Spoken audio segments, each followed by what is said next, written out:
a seat. Morning, everyone. Hi, Tim. Now, we talked about some of the challenges that the Emirates business faces. A little closer to home, I suppose, for your business, the challenges you face have kept your CEO in America, I understand, or at least from travelling too much because of the hurricanes. What's going on behind the scenes there, Eash? What are the preparations like? Yeah, again, Robin Hayes, our CEO, sends his regrets. He's managing the latest hurricane that's hitting Florida.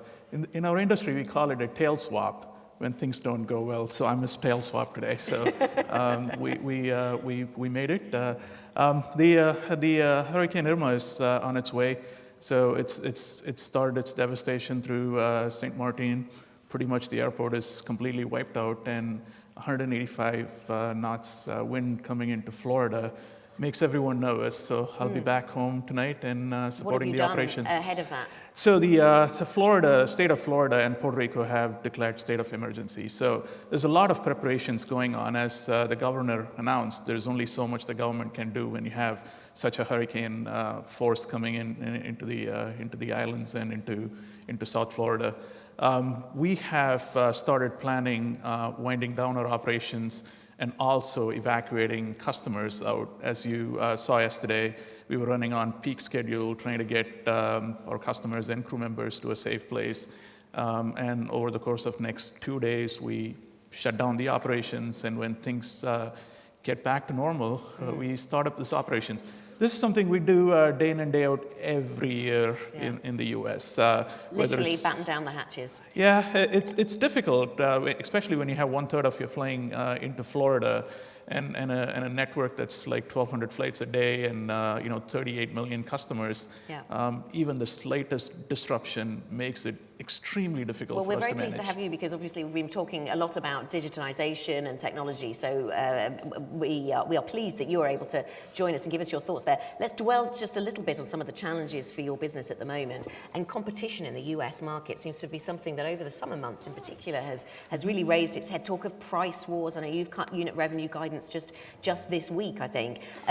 What is pricing like then in the US market? What's going on there? Well, I think over the past 2 years, we've started seeing stabilization in terms of our capacity growth and pricing. Obviously, there was enormous capacity growth the previous 2 years when the industry was in its glory days, and most airlines, the economy was pretty strong. I think you're going to see a period of stabilization in the next couple of months through the end of the year, and I'm hoping 2018 will be slightly lower than 2017 for most carriers, and I think it's part of our normal stabilization period that we're going through. I thought that M&A amongst the legacy carriers was supposed to remove the need for such frequent price wars, but they continue to face competition from the likes of JetBlue, from Spirit, from Frontier, and from others. I suppose pricing will remain tough in that environment. If you look at the landscape of U.S. carriers, there's like 4 major carriers, and everybody else is tiny little compared to the rest of the 4. So obviously, with the consolidation, they manage capacity much tighter than the smaller players. For us, it's very straightforward. We want to drive competition. We want to drive pro-consumer behavior. We've consistently supported that, and the best way for us is to find new opportunity for us to grow and drive that competition. Thinking about competition, thinking about technology and how you best use technology, you have to compete with maybe fuller service carriers in some cases. What are the priorities you have in mind for tech investment? Because no airline can spend on everything. So what are the priorities? Yeah, when we, the founding principle of JetBlue, it's innovation has been in our DNA. We never looked at us as a low-cost carrier in terms of the markets we compete and even the carriers we compete. So it wasn't another airline that was a competition. When you start the company with inspiring, bringing back humanity back to air travel and inspiring humanity, you have to think about different industries to drive that innovation. How we look at innovation is through the lens of a great customer and crew member experience. If you think about our vision of personal, helpful, simple, everything we do in technology is driving that personal, helpful, simple, customer experience. And we always say a great customer experience comes with a great crew member experience. As Tim pointed out, the basic foundational capabilities of the airline has to be strong. If you invest in it, the innovation can go on top. And that's what we've done in the last 3 to 4 years, really bringing all these systems together, investing in the foundational capabilities, whether it's our maintenance systems, crew systems. These are foundationals to the airline. And now we're putting in a lot of innovation on top. And obviously our JetBlue Tech Ventures, that's a newly started subsidiary about 2 years ago. When you look at what's happening in the industry in terms of disruption, the pace at which disruption happens, we could do it ourselves, but the speed at which it happens, I don't think we can do it ourselves. So we had to start up a subsidiary to do this. So tell us a bit about this VC, because I know it wants to focus on travel and hospitality startups, and you've made some investments already. Yeah. Why, running an airline is complicated enough. Why become venture capitalists as well? Why not leave that to somebody else and then you just get to pick up the product at the end? That's a great question.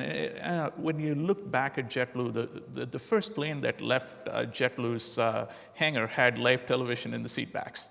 No other airline had that. And then you can look on and on, whether it's the Wi-Fi platform we put in or the Mint. Innovation has been in our DNA.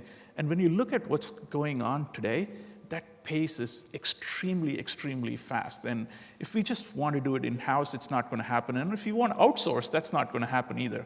So we decided to start our wholly owned subsidiary, JetBlue Tech Ventures. It's in Silicon Valley. People ask me, why Silicon Valley?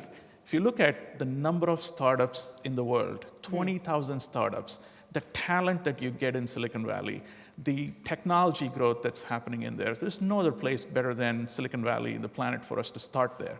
That doesn't mean that we're going to end there. We're going to start there and we're going to grow, and we're looking at different places for us to expand. We've invested in quite a few companies. That's one aspect of it.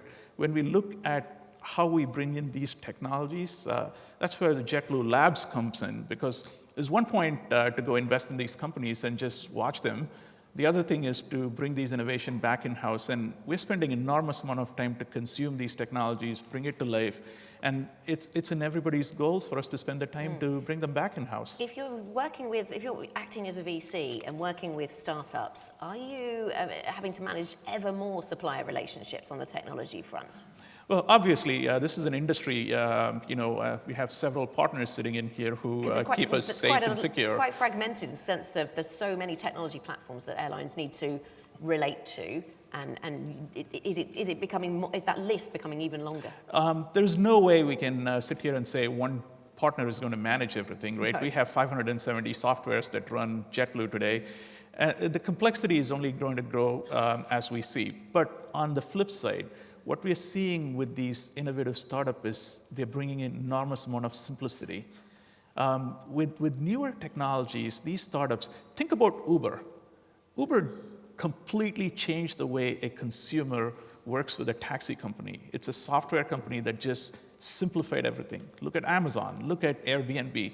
Simplicity has been the #1 priority for them on top of a great platform they built.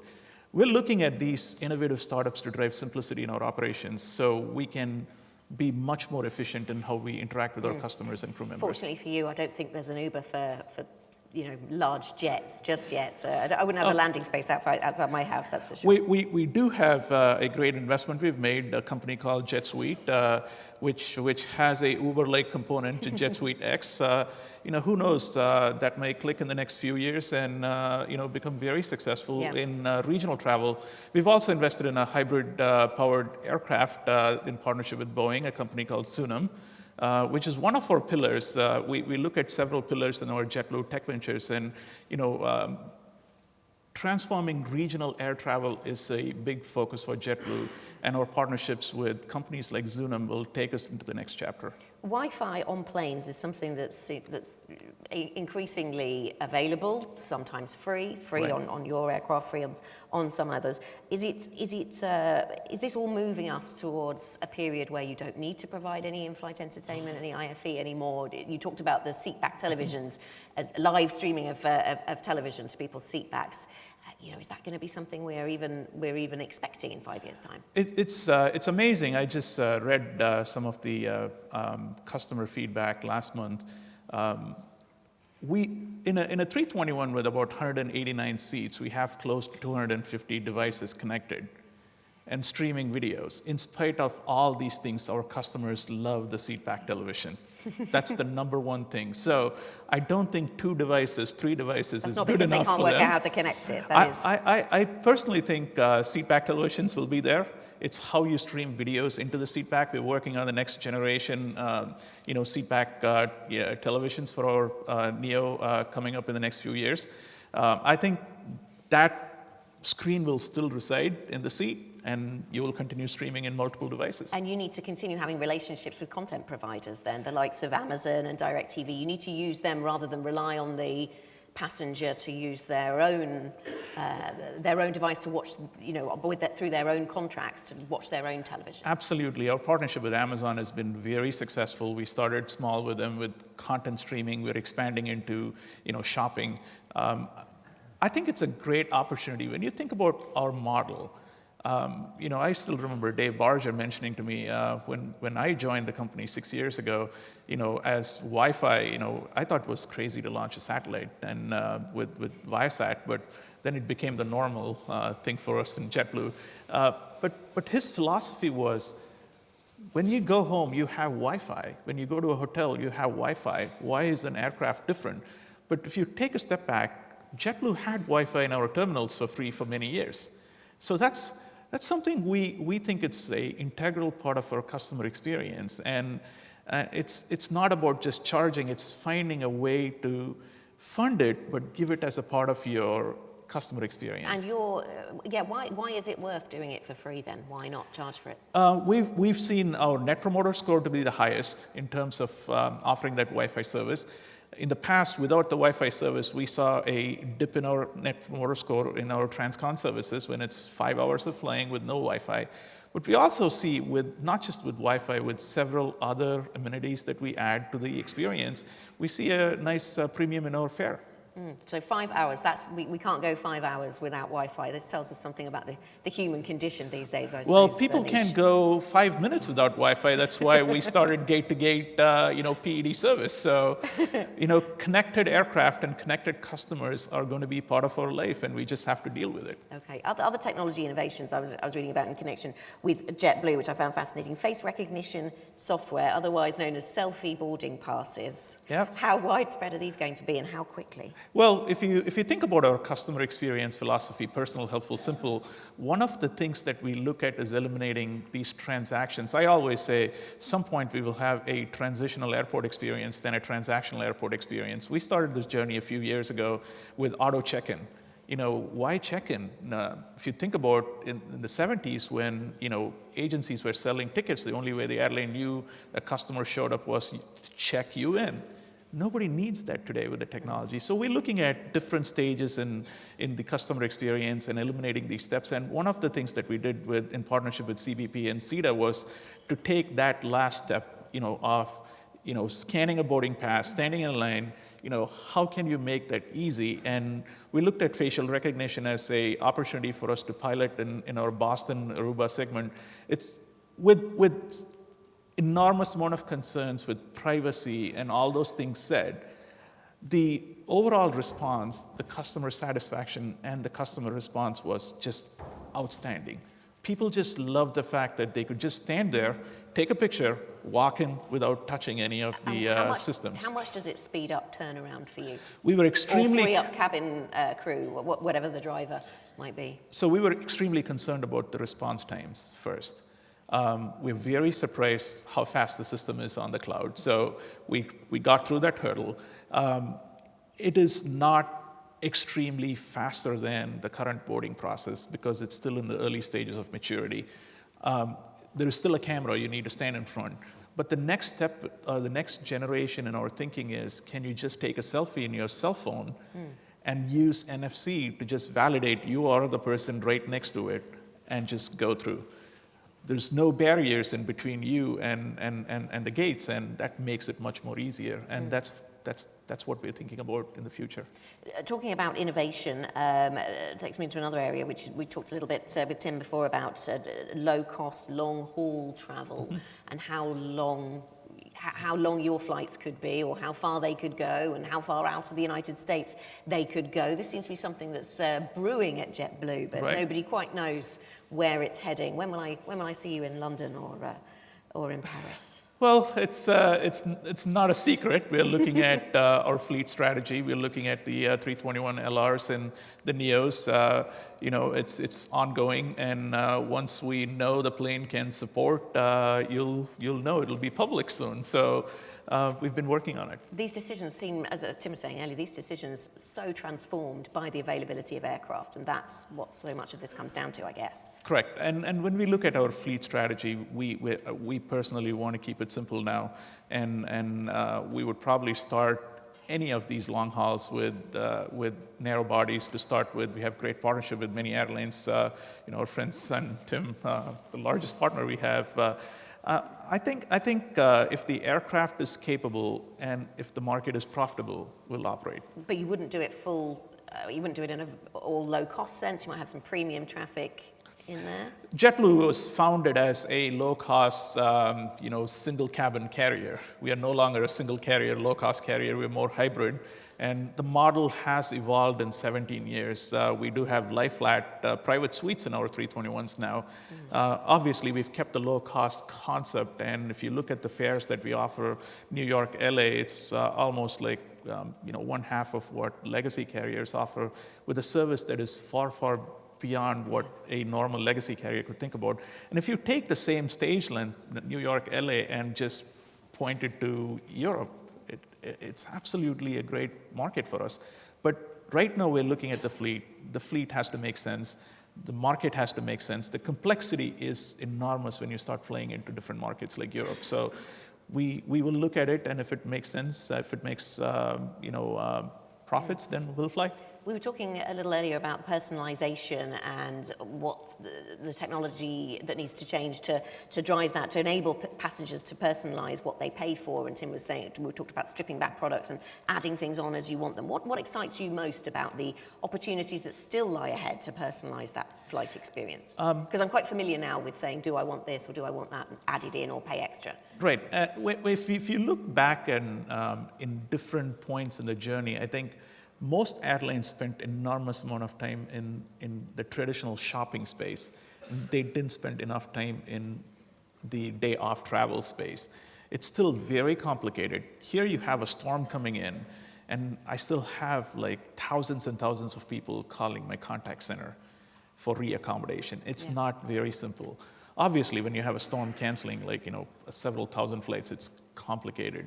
But the day off travel experience can be much more seamless. There's a lot of touch points. There's a lot of seams in the travel ribbon, and we're looking at eliminating that steps. And if you take a step back and look at even the shopping experience, what Amazon-type companies have done in the shopping experience. If you go to a traditional airline website and look at the shopping platform, it's 20 steps before you can buy a ticket. The first question they ask is, do you add a pet? Why? I've never taken a pet with me, so you should know that I don't have a pet. But if you look at the steps, why can't we have a simple, unified shopping experience? We're looking at everything. So we launched our Digital 2020 program a few months ago, looking at shopping merchandising, day of travel experience, and how we kind of revolutionize that. A lot of inspiration for us comes from companies like Amazon, Zappos, ZocDoc, the new generation companies. We've been spending a lot of time with them to see how we can simplify that experience. So what do you learn from something like Amazon? When you look at what they do, what do you translate into the aviation world? Absolutely, the first thing that comes to my mind is simplicity. They took something very complex and made it so simple that people get addicted to shopping. Who doesn't use Amazon here, right? Who doesn't use Zappos? Who doesn't use ZocDoc? If you look at the airline industry, I think we hide behind the complexity of our partners. We don't try to eliminate these steps, and we keep adding more and more complexity by adding more toolkit. Our goal is to unwind this and keep it simple, so it frees up our crew members to focus on what is most important, taking care of our customers, not playing with gadgets. Yeah, something like Amazon rewards loyalty perhaps more so than the airline industry does. I mean, the frequent flyer points are available, or you don't think so? It's more than loyalty. You know, with It's- Prime, you get, if you're a member, for example, you get perks. Absolutely. Loyalty has been a big part of JetBlue, how we run our customer loyalty programs. But people come to you because you serve a purpose to them. People just don't come to you because they just want to fly.